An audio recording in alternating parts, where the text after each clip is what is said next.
All right. Well, congratulations. You made it to this step where we can go through escrow and go through the transaction period.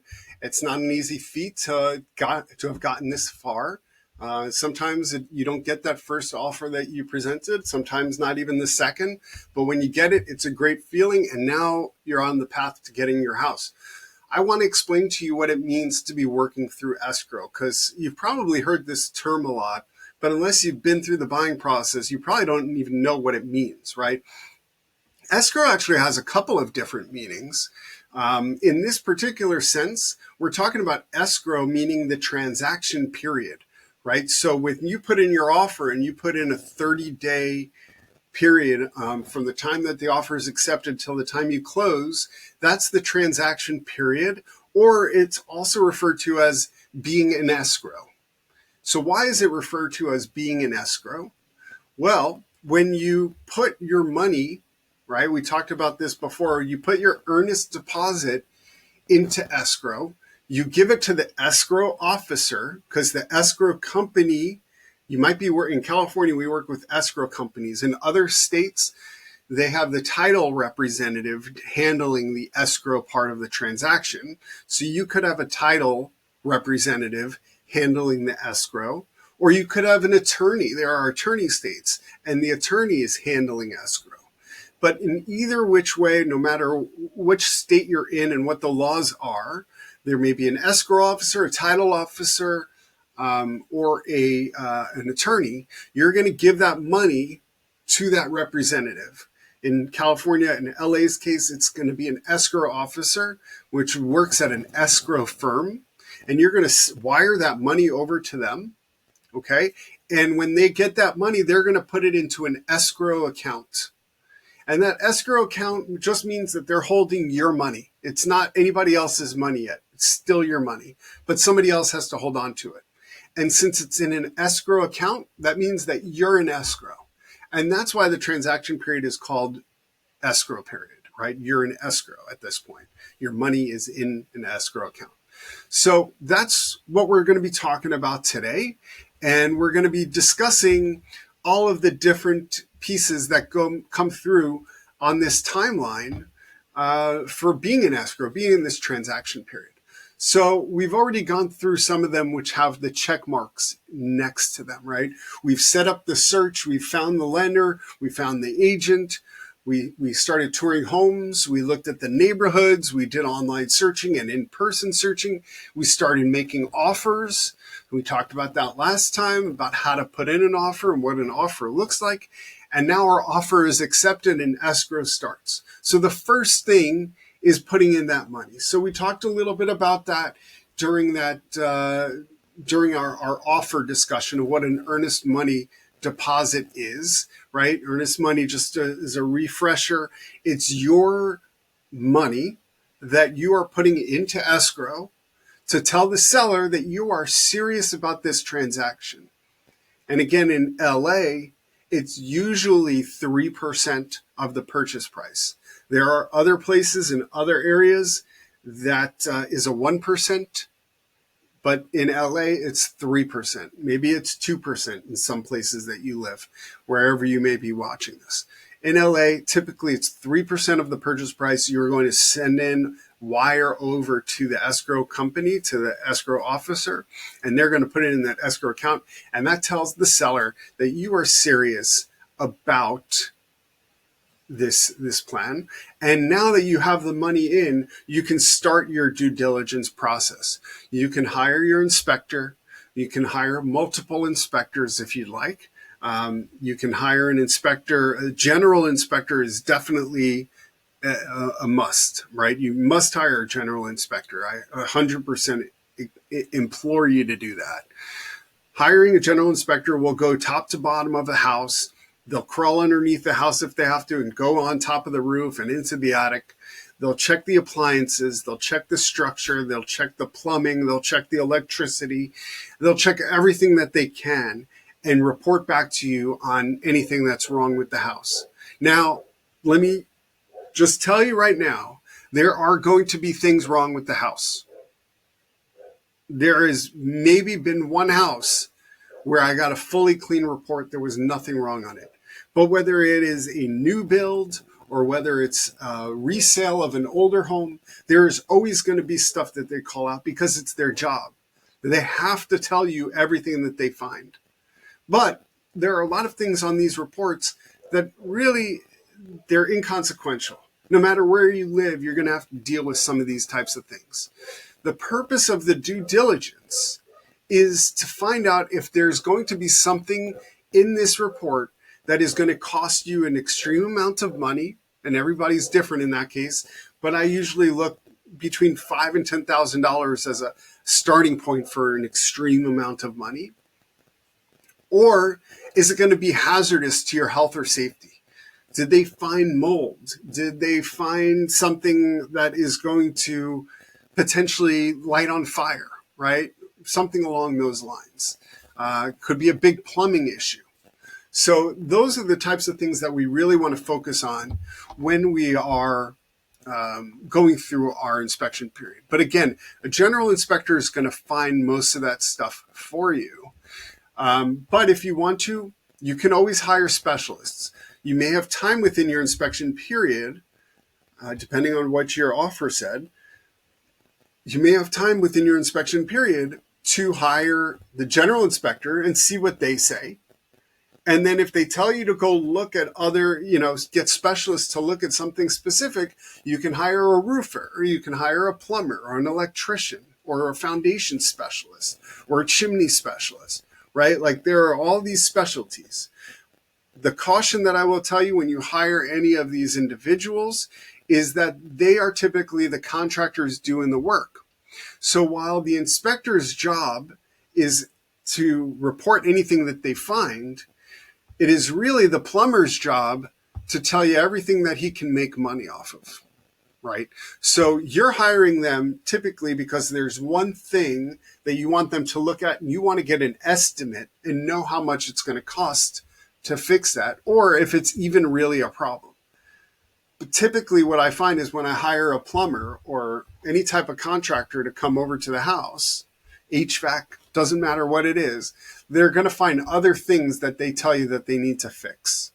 That's just the nature of their job, and that's a business of sales, right? So really understanding what the general inspector said and then understanding what the estimate is for that repair, that's really the key factor here. And after you've done your due diligence, and that also includes a lot of paperwork that the seller is going to send you, you have to read through and sign and make sure you understand all of it. And if you don't understand some of it, you can go back and ask a question. But once you do your due diligence and you've understood where what the extent of the repairs are going to be. And by the way, one other thing I should mention, it is not the seller's job to make the house perfect for your lifestyle. Okay? Just to understand that.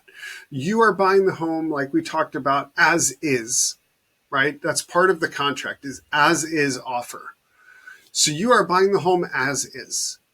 As I explain it to my clients, you are buying it as is. There are a lot of things that we didn't know about when we made that offer. And I don't mind buying the home as is. And as a homeowner, I'm not just buying the home, I'm buying all of the problems and responsibilities that come along with being a homeowner. So I get that. So if a doorknob is loose or the wall is painted an ugly color, that's part of the life of being a homeowner, is that you're going to have to fix that. But I don't want to walk into a problem where I'm going to have to spend $30,000 that I didn't know about when I made the offer, or where I'm going to be putting my family at risk for their health or safety because of some issues there. So that is the purpose of this due diligence, is to say, hey, homeowner, I don't mind buying this home as is, but you got to make sure it's safe. You got to make sure I'm not walking into a money pit here, because that's not what I offered you for. And so there might be some deferred maintenance that you didn't take care of, and I'd like for you to take care of it now. And if you're in California, by the way, this doesn't always necessarily include termites. I can promise you in Southern California, it's not a question of if, it's a question of when you're going to have termites. And you might get them several times throughout the time that you own a property. So not termites aren't always deferred maintenance because they may not have even known. They may have treated it 3 years ago and now it's back. Okay. So that doesn't even necessarily fall into this category, but very often you can get them to take care of it for you. So if we find out what the problems really are, we can go back to the seller if we need to. There may be no problems, we may be satisfied. Yeah, there may be some ticky-tacky things, but that's not what we're worried about. So if there's no major cost issues or health and safety issues, then we can move forward, and that's terrific. And if we find some of these issues that we have to negotiate with the seller, we will send in a request for repair. And that request for repair will, outline everything we're asking them to fix, or we can ask them to just give us money in lieu of fixing these items, right? And if you give us a credit of $10,000, we'll take care of fixing all this stuff on our own. We'll hire our own people. We'll deal with it after we close.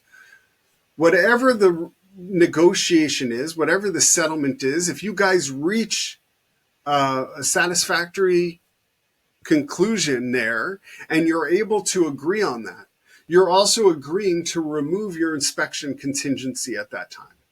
Okay, that's the way things work out here in California, where you have to actually remove your contingency. In other states, the contingency just expires. At the end of that time period, it just expires. And if you haven't worked these things out, you could be in trouble. So you want to make sure you're working them out in timely fashion. Okay. And so if you remove your inspection contingency, that's great. And we move on down the timeline to where the appraisal might be being ordered, right? And the loan is being worked on. And we'll get to that in a second.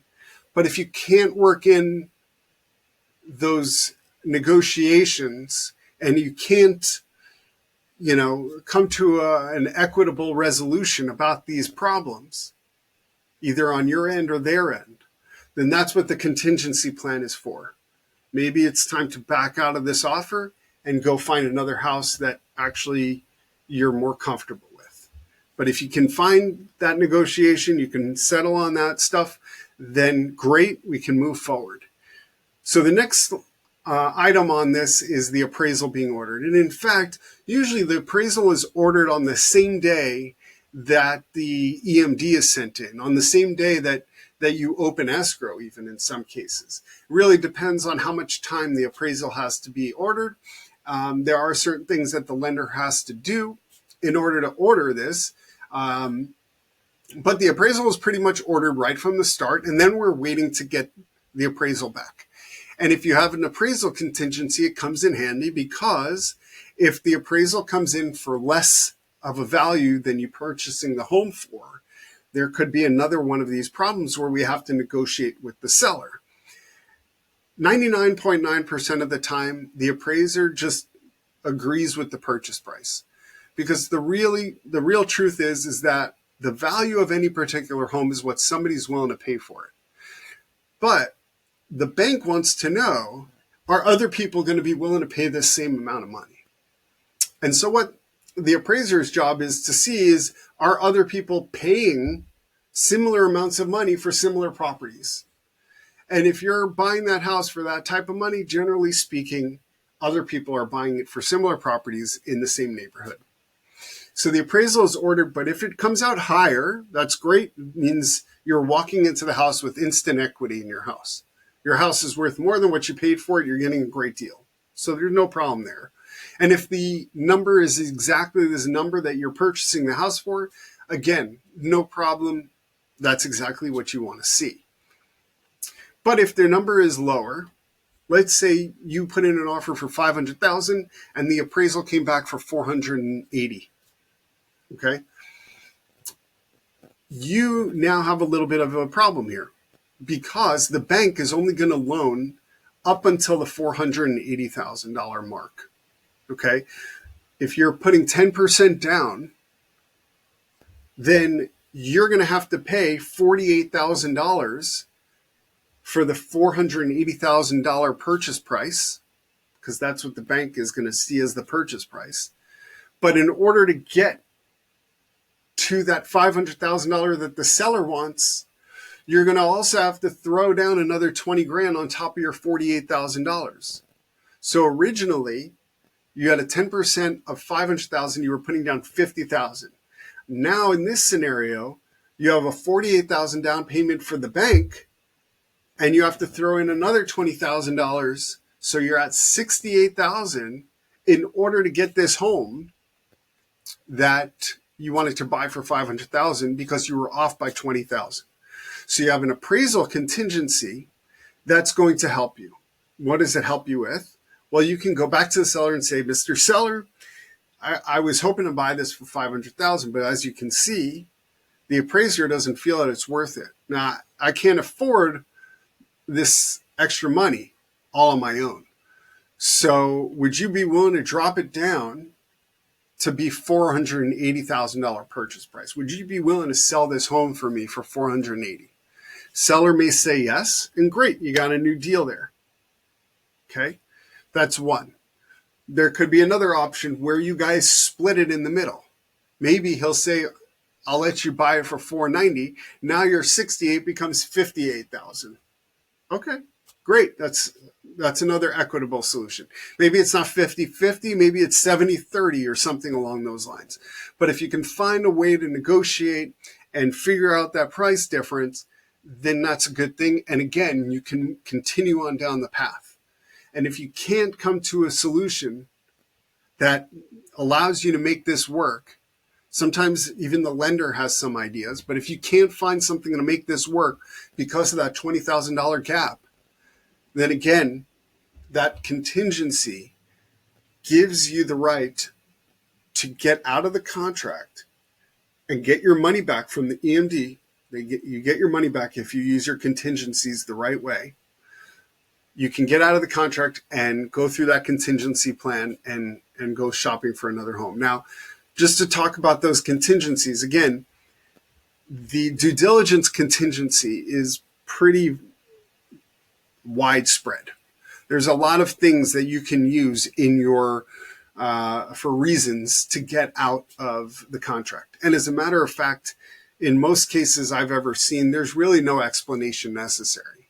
If you feel like you made a mistake and this is not the right house for you, you can use your inspection contingency if it's still available. If it's, if it hasn't been signed away, or in the cases where it expires, it hasn't expired, you can use that. You can back out of the contract, get your EMD, or your earnest money back, and you can go on your merry way.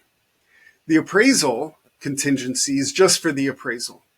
So you can't, once you remove the inspection contingency and you realize I made a mistake and the appraisal came in fine, there were no problems with the appraisal, you can't use the appraisal contingency to back out.